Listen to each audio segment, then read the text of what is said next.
Hey man, go over a GTR upgraded turbo with you, IHI style.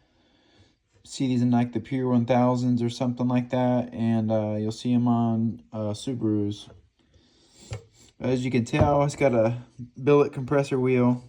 There's no play in it up and down when you have it in your fingers like that. But I'll show you the reason why this one's failed. It's got a thrust bearing failure. So you'll be able to hear it. Moves in and out.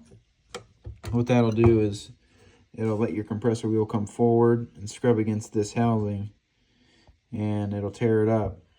And you don't want that, obviously.